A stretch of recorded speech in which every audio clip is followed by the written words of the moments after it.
A paz do Senhor, queridos, meus amados irmãos, Deus seja louvado e engrandecido por mais esse momento tão especial que Ele nos concede, essa oportunidade, irmãos, de poder comentar mais uma vez a lição da Escola Bíblica Dominical da classe dos adultos.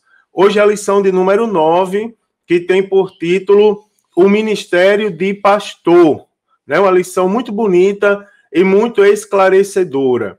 Queridos irmãos, a leitura bíblica para essa lição está em 3 referências.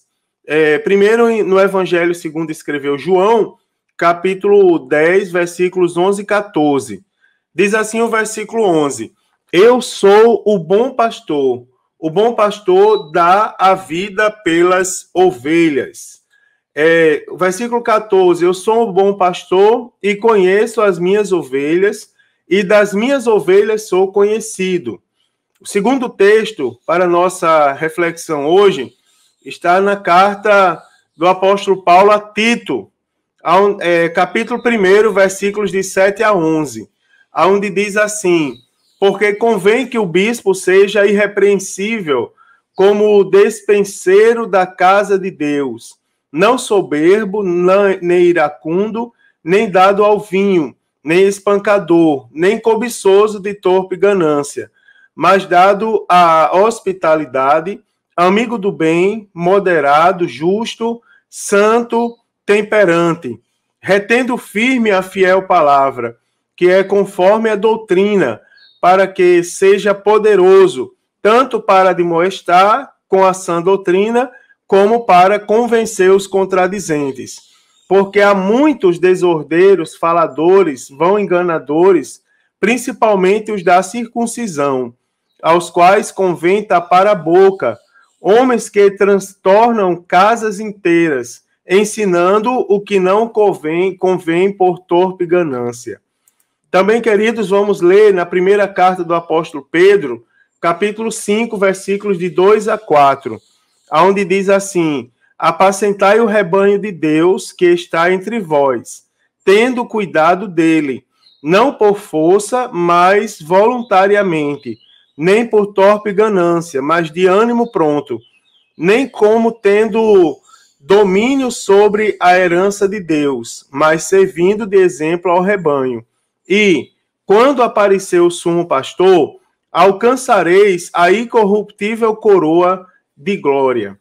3 textos muito bonitos e muito ricos para a gente abordar na lição de hoje. O que é que eu pretendo falar para os irmãos hoje?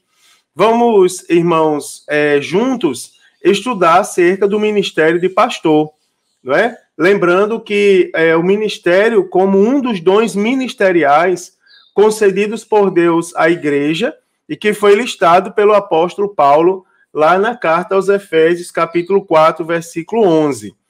Irmãos, eu quero mostrar para os irmãos o uso da palavra, tanto no Antigo como no Novo Testamento, e também definir o ministério de pastor, e mostrar aos irmãos as múltiplas atribuições de um pastor. Também eu quero pontuar as semelhanças que existem entre a profissão de pastor no Antigo Testamento e a função de pastor na igreja local, tá certo? Uma lição muito maravilhosa, preste bem atenção a tudo que vai ser falado a partir desse momento. Primeiro, o uso da palavra pastor no Antigo Testamento. Então, do hebraico, nós temos Raá, tá certo? Palavra que figura por 77 vezes no Antigo Testamento. E essa palavra, essas 77 vezes, a palavra tem o sentido de pastor. Aí eu deixo as referências para os irmãos poderem consultar a cada vez que essa palavra vai aparecer, e cada vez ela tem um sentido de pastor. Então, no sentido literal, um pastor no Antigo Testamento é alguém que cuida dos rebanhos de ovelhas, tá certo? E no Antigo Testamento, os pastores eram conhecidos como profissionais que alimentavam e protegiam os rebanhos, que procuravam as ovelhas perdidas e que livravam os animais dos animais ferozes, as ovelhas que estivessem sendo atacadas ou sobre ameaça. Tá certo? Então, vou repetir aqui a questão de como eram conhecidos os pastores no Antigo Testamento. Eram profissionais, é bom frisar isso. No Antigo Testamento eram profissionais que alimentavam e protegiam os rebanhos, não é? Procuravam as ovelhas perdidas e livravam dos animais ferozes as ovelhas que estivessem sendo atacadas ou sobre ameaça. No Antigo Testamento, nós temos também a figura de Deus como pastor. Então, baseado na ideia de que o pastor é um protetor e líder do rebanho, então surgiu o conceito de Deus como pastor de Israel. Os próprios pastores antigos, eles foram os primeiros a salientar essa similaridade, tá certo? Essa semelhança entre Deus e a função dos pastores. Dessa maneira, Jacó se dirigiu a Deus nos dias que antecederam a sua morte, por exemplo, em Gênesis 49, 24. O rei Davi chamou Deus de seu pastor, né, irmãos? Num dos salmos mais conhecidos da Bíblia Sagrada, que é o Salmo 23. E também Asaf também chamou Deus de pastor, lá no Salmo 80 e verso 1. Também, queridos, nós temos profetas, sacerdotes e reis.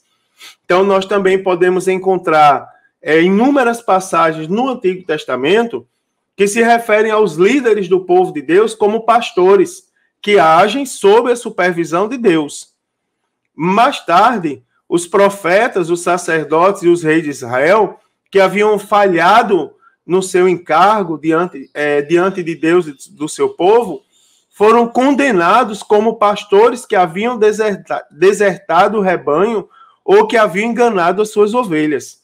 Então, você observa que a liderança, naquela época, ela tinha que ter um senso ou um instinto ou uma responsabilidade semelhante à da profissão dos pastores, a profissão a qual a maneira de Deus trabalhar foi comparada lá no Antigo Testamento. Agora, queridos, no Novo Testamento, o que é que eu posso falar para os irmãos sobre o uso da palavra pastor no Novo Testamento?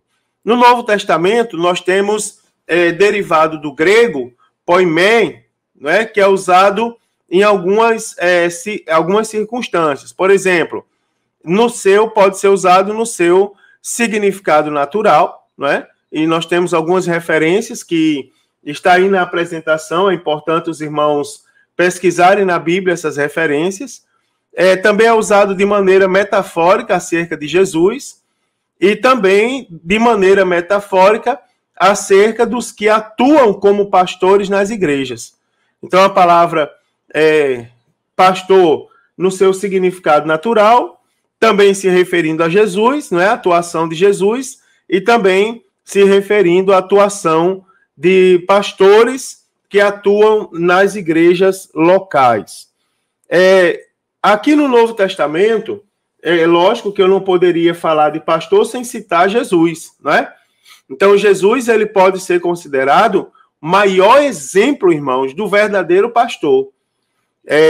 O próprio Jesus, ele se auto-intitulou, ele se identificou como pastor. Eu sou o bom pastor. E o bom pastor dá vida pelas suas ovelhas, não é, irmãos? Então, Jesus, ele não só pode, como deve ser considerado o maior exemplo do verdadeiro pastor. Lembrando que foi Deus quem o constituiu o nosso pastor. Jesus é o nosso pastor. Os escritores bíblicos, eles chamam Jesus, por exemplo, lá em 1 Pedro 2,25, de pastor e bispo das almas. Né? O escritor aos Hebreus, capítulo 13, versículo 20, chama Jesus de grande pastor das ovelhas. E em 1 Pedro 5 e 4, diz supremo pastor. Né? Então, no ofício de pastor, Jesus ele se diferencia por vários qualificativos de maior importância, que são eles o seguinte, ó. Primeiro, ele dá vida pelas ovelhas, como está escrito em João 10 e 11, a gente leu lá no começo, na leitura bíblica de hoje. Então, nos tempos bíblicos, irmãos, Era muito comum o bom pastor expor sua vida na luta contra os predadores, não é? Que tentavam assaltar o seu rebanho. Então, nesse sentido, não é? Jesus, para proteger as suas ovelhas do ladrão, que vem para matar, roubar e destruir, ele deu a sua vida por nós, não é? Que somos rebanho do seu pastoreio. Então, ele deu a vida por nós, para que tenhamos vida com abundância. Nesse sentido, Jesus diz, eu sou o bom pastor. Não é, irmãos? Então, você vê, tomando, por exemplo, a figura do pastor, ele se identificou, eu sou o bom pastor, de fato. Outra importância interessante é que o pastor, o verdadeiro pastor, ele conhece as suas ovelhas. Nós, nas nossas limitações, nós podemos até julgar quase impossível que um pastor conheça cada ovelha de maneira particular, né? Pois todas as ovelhas elas se parecem idênticas. Todavia, irmãos, a convivência com as ovelhas, a convivência proporciona tal diferenciação, né? É como se você conhecesse, eu sei que isso já aconteceu com vocês, de você conhecer dois gêmeos univitelinos, aqueles que são idênticos. Então, quando você conhece gêmeos, é interessante que você não consegue, no primeiro momento, diferenciar quem é quem. Mas quando você percebe as pessoas que convivem com os gêmeos, eles conseguem chamar naturalmente um e outro. Não é como se as semelhanças não fizessem, não dificultasse nada disso. Um outro exemplo que se encaixa nisso aqui foi, certa vez, eu conheci um criador de frango. Né, irmão? Aqueles frango branco que o povo mata para comer, não é? Galeto em alguns lugares, ou frango na maioria dos lugares. E é interessante que ele separava uma quantidade ali, de cada milhares ali de frango que ele produzia, ele separava um grupo, que era um grupo que ele selecionava para mostruário, onde ali tinha os mais bonitos, de melhor porte e tal. E interessante que ele chamava os frangos pelo nome. Fulano, vem aqui, o frango vinha. Agora Cicrano, vem aqui na minha mão. Agora vai embora para lá. E chamava o outro, e o outro vinha. Mas como que ele conhece? Aquele ali é tal, aquele ali é tal. Como que ele conhece isso? Eu já vi também criadores de peixe fazer isso. Criadores de homens que criam pássaros também fazem isso, pássaros soltos. Não é, irmãos? Na natureza. Um caso inusitado que eu vi certa vez foi uma pessoa que criava urubu, numa praia lá no meu estado, no Rio Grande do Norte. E chamava os urubu pelo nome, apontava e dizia, olha, fulano está chegando ali. E chamava fulano e ele vinha. Não é? Porque o contato, a convivência, proporciona que o pastor conheça cada um individualmente. Por que eu estou dando essa explicação? Porque Jesus muito mais conhece aqueles que lhe servem com um coração puro e se sujeitam à sua vontade. Ou seja, aquele que está próximo a Jesus, é bem verdade, irmãos, que Deus conhece as nossas intenções de coração.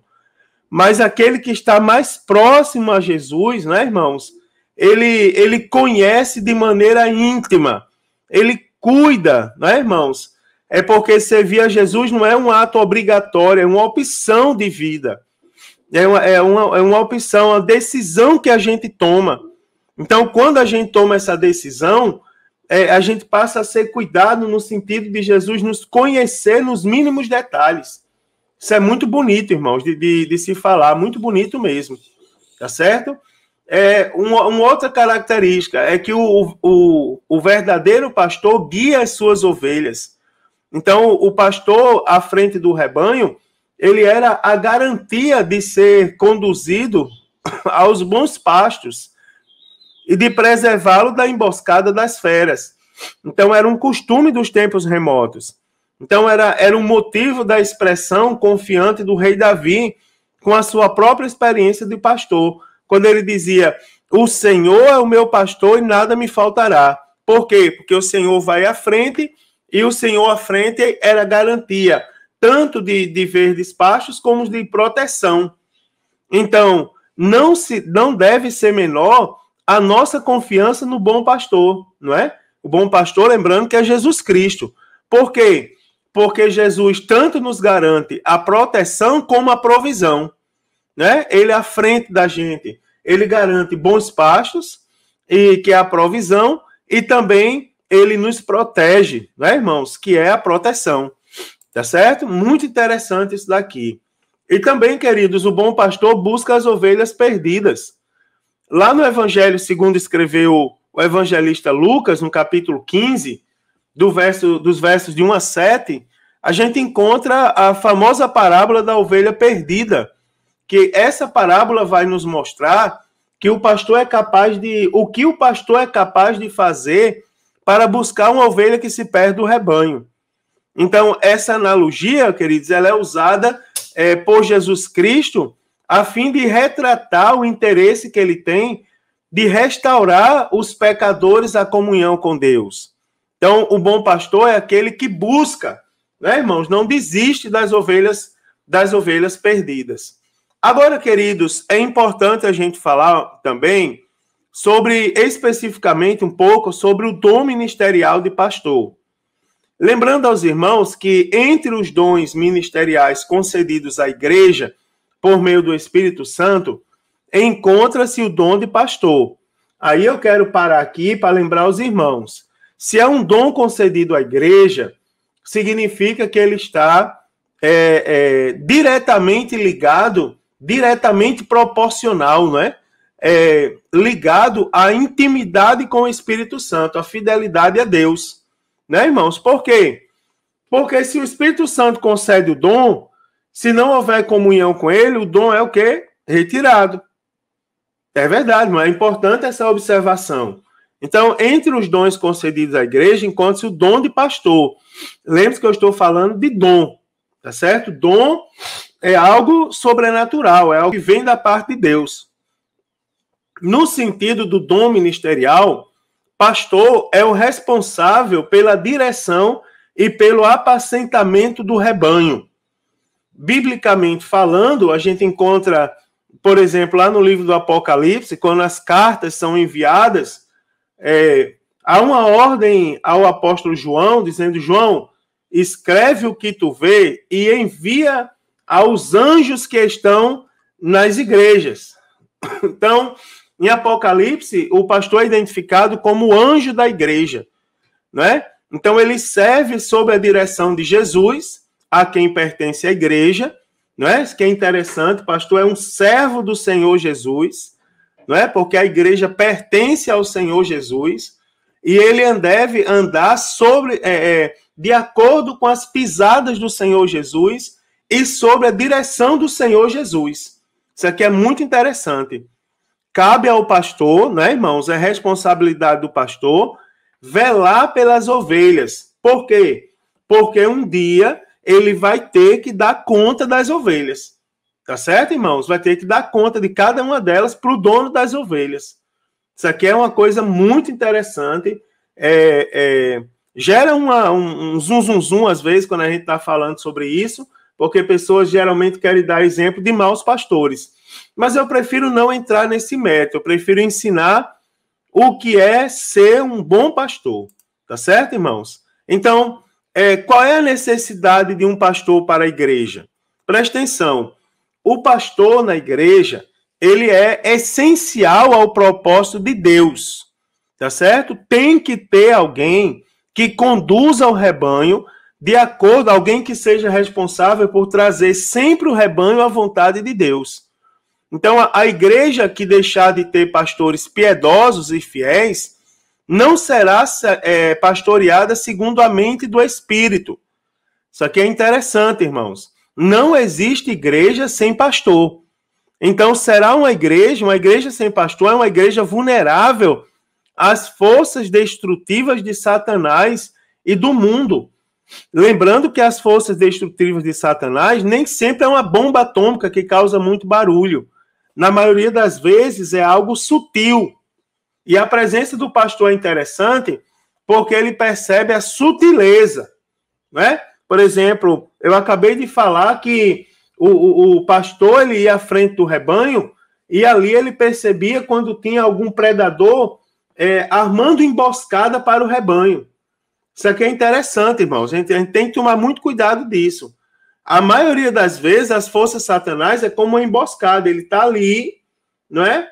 Na espreita, na maioria das vezes não é perceptível. As ovelhas estão trabalhando, estão se movimentando e não estão percebendo o perigo que estão correndo. Então, daí a importância do pastor. Por exemplo, uma igreja sem pastor, nela haverá distorção da palavra de Deus. Me perdoe. E os padrões, irmãos, do evangelho serão abandonados. Membros da igreja e seus familiares não serão doutrinados conforme o propósito de Deus, se não tiver pastor na igreja. Muitos se desviarão da verdade e se voltarão às fábulas, né? Se não tiver um pastor. Se, por outro lado, os pastores forem piedosos, o crente não será, não é? Aliás, o crente será nutrido com a palavra da fé e da sã doutrina, e também disciplinado segundo o propósito da piedade. Tá certo? Então, daí a importância do pastor no dia a dia da igreja. Então, o pastor também é alguém que tem muitas atribuições.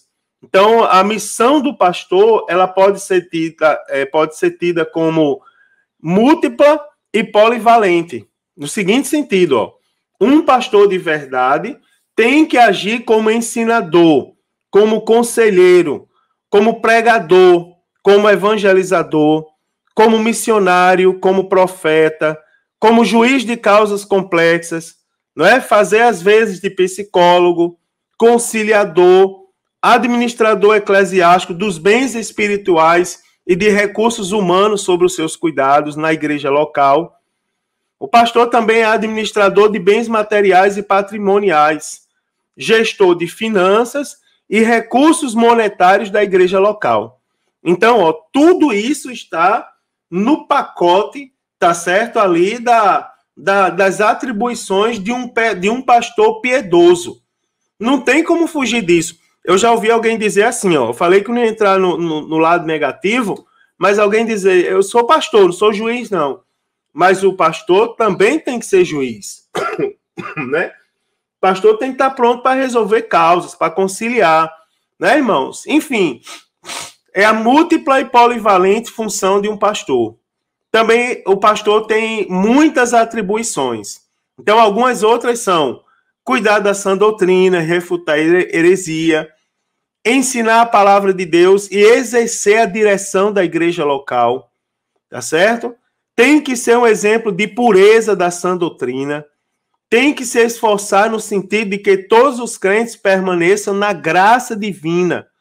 Então, a sua tarefa ela é muito bem descrita lá em Atos capítulo 20, do 28 ao 31, onde diz salvaguardar a verdade apostólica e o rebanho de Deus contra as falsas doutrinas e os falsos mestres que surgem dentro da igreja. Os pastores, irmãos, são ministros que cuidam do rebanho. E a referência para isso, irmãos, é Jesus, o bom pastor. Não tem como fugir disso, tá certo? Não tem como fugir disso. Os pastores também são mestres. Tem que ser mestres. O ensino, juntamente com o evangelismo, faz parte da grande comissão de Cristo à igreja. Então, tanto os apóstolos como os profetas eram mestres. E nenhum pastor pode ser um verdadeiro pastor se não for apto ao ensino, não é? Então, é interessante destacar aqui a frase pastores e mestres em Efésios. Não consta o artigo "e", tá certo? Razão pela qual alguns supõem que isso salienta uma única categoria, né? Então, pastores e mestres seriam aspectos da mesma função. Então, eu defendo que o pastor também deva ser mestre, tá certo? Pois boa parte, irmãos, quase que 100% do trabalho de um pastor depende do ensino, depende do conhecimento e do ensino. O pastor não aconselha ninguém segundo a sua razão, ele tem que aconselhar segundo a palavra. Ele não aconselha segundo tradição, ele aconselha segundo a Bíblia, né? Então, o pastor tem que estar sempre pronto para ensinar. Então, é interessante destacar que, embora todo pastor seja mestre, aqui é uma observação interessante, nem todo mestre é um pastor. Tá certo, irmãos? Lembrando que são dons diferenciados, não é? Alguém pode ser mestre, mas não significa dizer que seja pastor. Porém, todo pastor, ele tem que ser um mestre. Agora, queridos, lembra que eu falei lá que no Antigo Testamento o pastor ele era identificado como uma profissão, né? Que cuidava do rebanho das ovelhas, que protegia, providenciava pastos. E no Novo Testamento, o pastor ele tem que ter o dom concedido por Deus. Agora vamos traçar um paralelo, não é? Traçar um paralelo, porque a Bíblia, ela por si mesma, ela traça um paralelo entre a profissão de pastor, que foi descrita lá no Antigo Testamento, e o dom ministerial do pastor no Novo Testamento. Por exemplo, o líder das ovelhas é chamado pastor. Cada salvo é comparado a uma ovelha. E o grupo das ovelhas é chamado de rebanho, assim como a igreja. Então, irmãos, preste atenção em algumas funções do pastor como profissional, que é semelhante à do pastor com dom ministerial. Por exemplo, o pastor no Antigo Testamento, a gente poderia falar também pastor no Antigo Testamento e no Novo Testamento, não é? Salientando que no Antigo Testamento era uma profissão, no Novo Testamento a gente destaca o dom. Então, por exemplo, no Antigo Testamento o pastor alimenta, no Novo Testamento alimenta com a palavra, tá certo, irmãos? No Antigo Testamento protege, no Novo Testamento protege com a doutrina. No Antigo Testamento cuida, no Novo Testamento cuida com amor e zelo. No Antigo Testamento orienta, no Novo Testamento orienta com prudência. No Antigo Testamento, como profissão, disciplina. No Novo Testamento, como dom, disciplina com amor e firmeza. No Antigo Testamento, como profissão, lidera. No Novo Testamento, como dom, lidera com extremo cuidado. Não é? Só lembrando aqui que, como profissão, o rebanho pertence ao pastor. Como dom, o rebanho pertence a Jesus Cristo. Tá certo, irmãos? Isso aqui é uma observação muito interessante para quem vai dar aula esse final de semana. E para concluir, né, irmãos, eu posso dizer para os irmãos que Deus, por meio de Jesus Cristo, providenciou pastores a fim de liderar, instruir e identificar a sua igreja aqui na terra. Então, o nosso comportamento diante daqueles que o Senhor instituiu sobre nós deve ser de amor, de respeito e submissão, tá certo? Por quê? Porque os pastores velam por vossas almas, como aqueles que hão de dar conta delas. Não é, irmãos? Que lição bonita, que lição instrutiva, não é, irmãos? Que lição para nos trazer um crescimento espiritual considerável acerca do assunto. Que Deus nos abençoe, irmãos. Eu desejo uma excelente aula a todos, tá certo? Pois o assunto é muito bom. Que Deus abençoe, que Deus use cada um dos professores grandemente para expor esse assunto tão bonito. E eu deixo a dica, não dê aula murmurando, acusando, né, irmãos? Não dê aula, não estrague a sua aula. Busque extrair da Bíblia verdades e dê uma aula edificante, construtiva, tá certo? Uma aula que acrescente a vida de fé dos alunos. Deus abençoe. Jesus não voltar, a próxima semana estarei aqui comentando a próxima lição. Paz do Senhor, um forte abraço a todos.